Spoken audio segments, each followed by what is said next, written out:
Hi there. I'm Kerry Grinkmeyer. I'm the host of Best of Us Investors. I got an email this morning from Susan. Susan is a old friend, and she wrote me and said that she had a grandchild who has accumulated some money and needs some advice on how to invest. And could I help him out? And I said, well, I'm not a financial advisor. Watch my YouTube channel and maybe you can figure something out. And I got to thinking, about my investment strategy and what it's all about. And I realized that I'm investing for my heirs, my grandchildren. I have accumulated enough money. I was a financial advisor.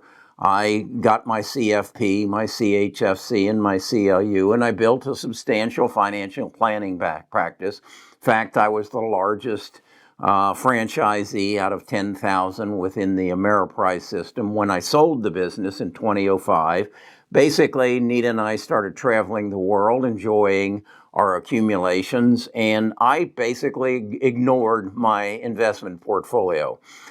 We also spent some time fighting cancer. My daughter had cancer. She was fighting it, and she died in 2014. I got very angry. My wife said, find something to do. I got involved in real estate, which real estate led me to video, which led me to YouTube. And in 2019, November 11th, 2019, I kind of launched my Best of Us Investors YouTube channel. And that's where I am today. And I realized that I'm actually investing for my grandchildren. Here's a picture of my grandchildren, some beautiful children. And again, one of them is the surviving son of my daughter. The other two are my granddaughters from my son. So that's who I'm investing for.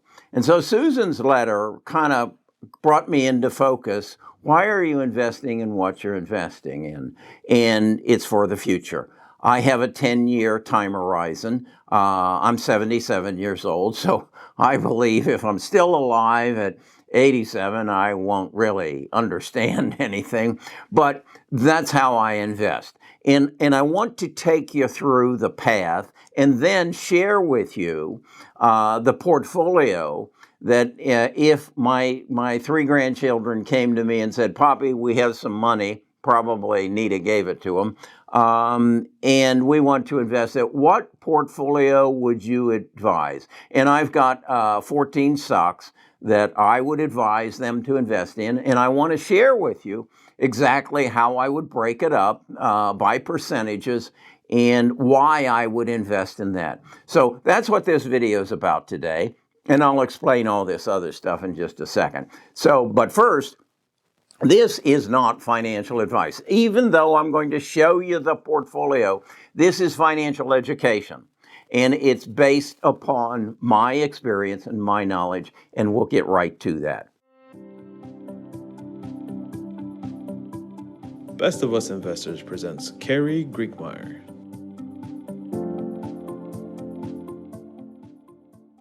Okay, as I said, I got back into managing my investments roughly as November of 2019. And in that period of time, I said to myself, what I have to do is do the same thing that I did to create success in the financial planning business. I have to educate myself. That's why I got the CFP, the CHFC, and the CLU, so that I could be the smartest financial advisor and give the best financial advice and know what I was doing. So what I started out doing was reading. And these are some of the books that I read. Now, you need to understand I'm dyslexic, so I'm not a good reader. So what I do is I subscribe to Audible, and every month they give me a credit that I can listen to a book. If I listen to the book and I feel I need to understand it better, I buy the book. So this is about half the books that I have listened to, and then these are the ones that I bought. And they range everything from Gary Vaynerchuk's motivation to how to build a brand, to how to invest, and what to invest in. One of the ones I mention quite often is the accidental superpower, code breaker, crack in creation, lifespan. And what happened was I focused on how to invest and how to invest better. And then I focused on what I wanted to invest in. And that was the future. You'll see a book down here about Google. You'll see books about artificial intelligence and, of course, biotech. So that's the path I took. What I then did was, at the same time, I started writing. As I told you, I was in real estate, so I wrote a book about real estate. I wrote a book about the first 14 years of my life because I needed to gain an understanding of why I was who I was and how I could motivate myself. That then evolved into exactly find happiness by discovering who you are and why you are you. And that brought me into focus. And then I co-authored with Cole and George my book on the power of the tribe. So that's the path I followed. And where it has taken me is the portfolio I have. I took a portfolio of roughly 300,000, and I've built it up to about $1.2 million since 2019. It has come down, and it's right now sitting at somewhere around 850,000. But that doesn't worry me because you understand I was involved in the subprime crisis. I saw the dot-com bubble. So I've been through it, and I understand what's going to happen. Oh yeah, and I also wrote this book. This is The Christmas Web. It's a children's book that I've written. So I've been busy, but nonetheless, I want to now say what I did after. And as I said, after my daughter died, and that's one of the reasons, she died of cancer, my mother died of cancer, my father died of cancer, I'll probably die of cancer. And that's one of the reasons I focused on biotech. I believe they are going to come up with a cure for cancer. I also believe that the world is going to change as a result of artificial intelligence. That was the first time I read The Big Nine by Amy Webb, and then I got even deeper into the age of AI. And so my portfolio is geared towards biotech, artificial intelligence, and the world we're going to change, how it's going to change. And I believe it's going to be driven, for the most part, by 6 companies, and that is Microsoft, Google, Amazon, Facebook, Apple, and NVIDIA.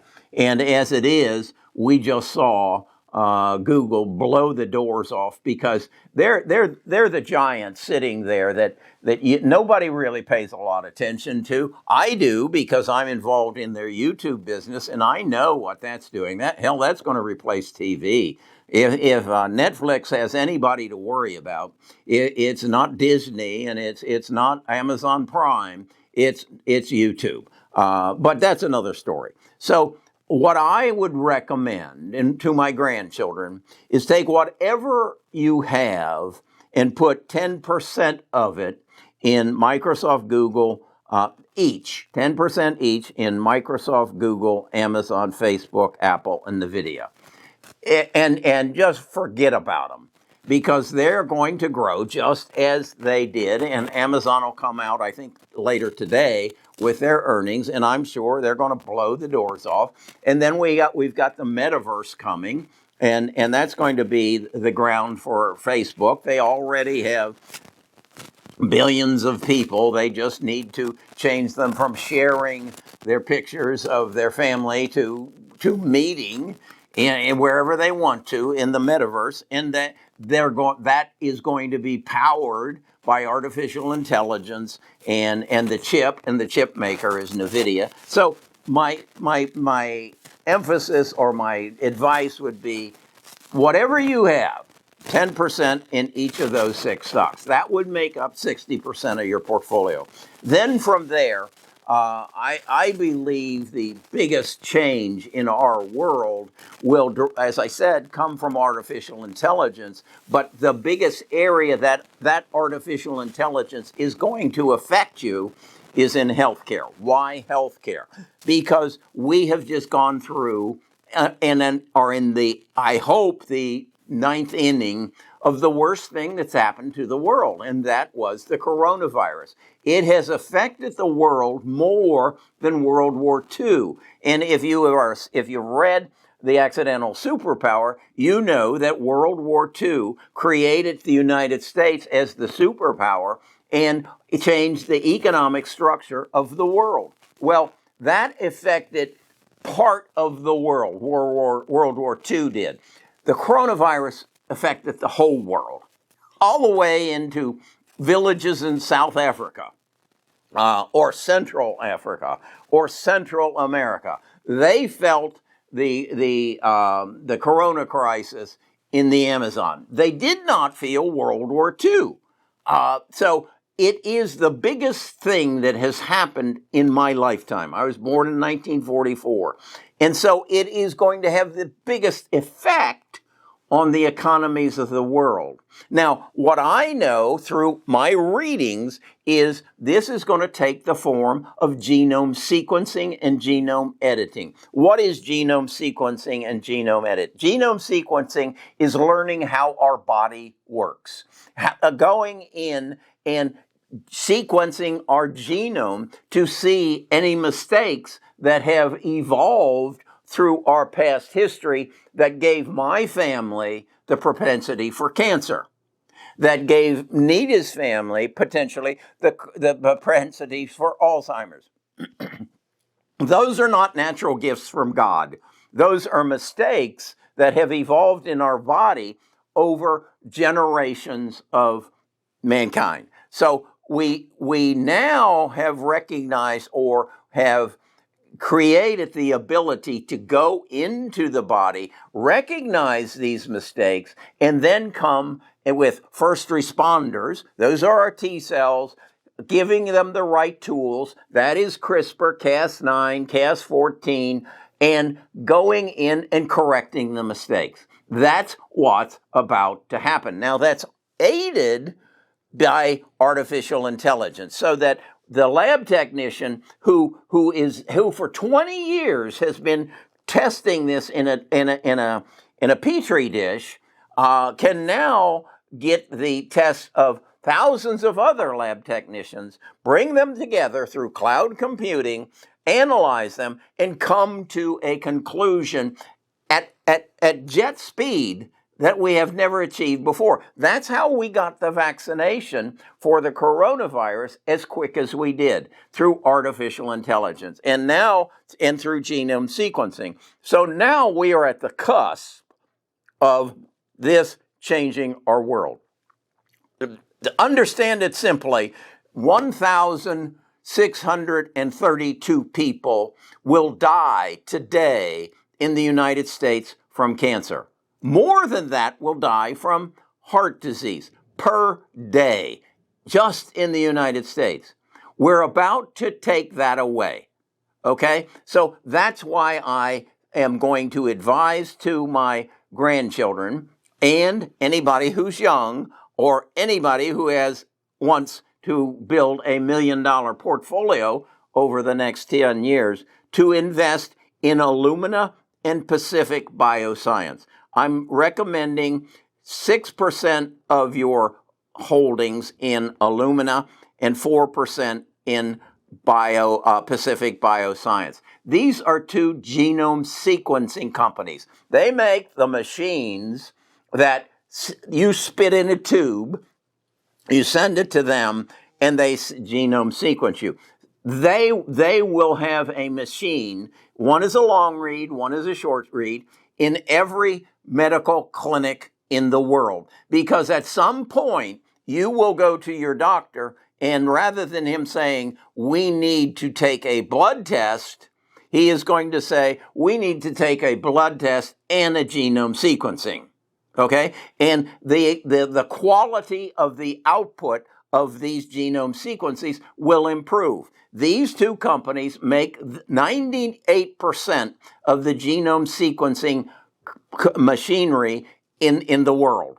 And they work on a buy the machine and pay us every time you use it. So it's a wonderful business model. So now we know we've sequenced your genome.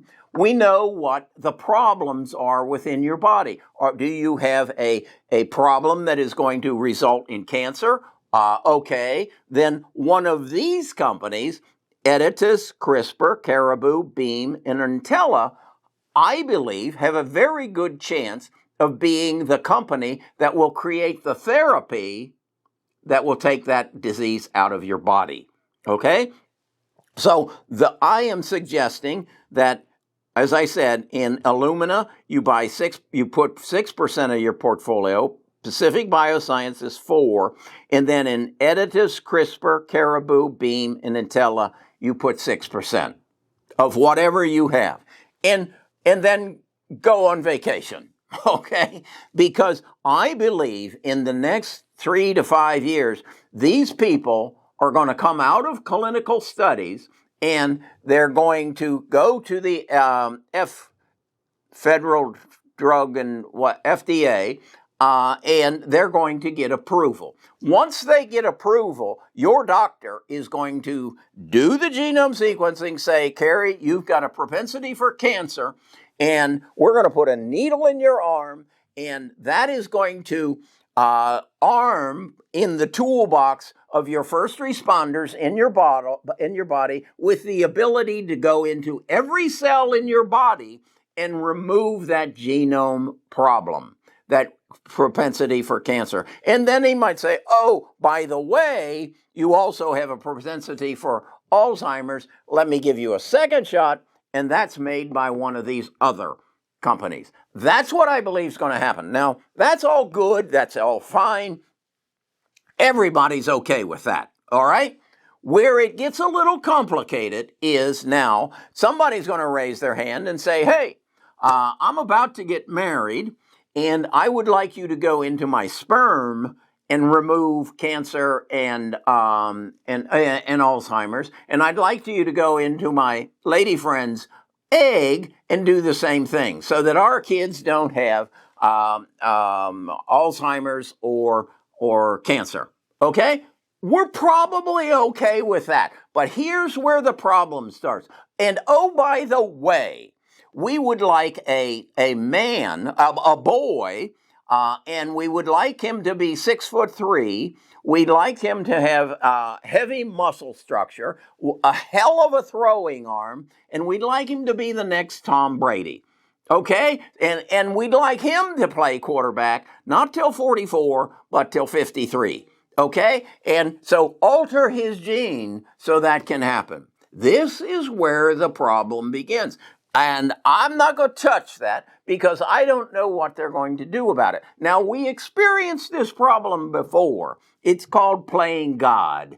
We experienced it back in about 1962, or maybe it was 66, when they said, oh, by the way, we have this little pill we're going to call a birth control pill. What? The Catholic Church just about rolled over. You're talking about playing God. Well, yeah, I guess we are. That's a problem. That's a problem we're going to have to face. But that aside, you can't stop this train. You cannot stop this train. This is going to change our world. Now, I've been asked the question by my tribe. That's where we meet every Friday. Don't you think the pharmaceutical companies are going to stop this? They want to sell chemotherapy. They want to sell their medications. Yeah, they do. But if you watched my videos earlier this week, you know they're buying up some of these smaller biotech companies to get themselves in a position to have the therapy. Okay, what about the hospital? Somebody's got to administer the therapy. It's just like when Wilbur Wright and what's the other name? Invented the airplane. It kind of threatened the train industry. But we do have airplanes. So you can't stop technology. This is a train coming that I want my grandchildren on. So here's a look at the portfolio that I suggest to my grandchildren. Here's a picture of them again. And that how they should invest whatever they have, wherever they got it. Nita gave it to them. And Susan, that's what, this is not financial advice, Susan. This is financial education.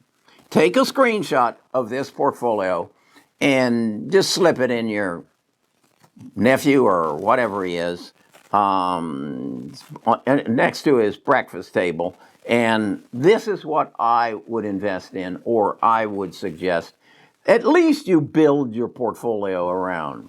Because the reality is what is happening today in the stock market is being influenced by fear.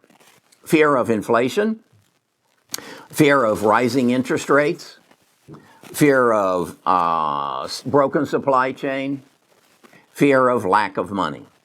Those things make no difference whatsoever in what's going to happen over the next 10 years.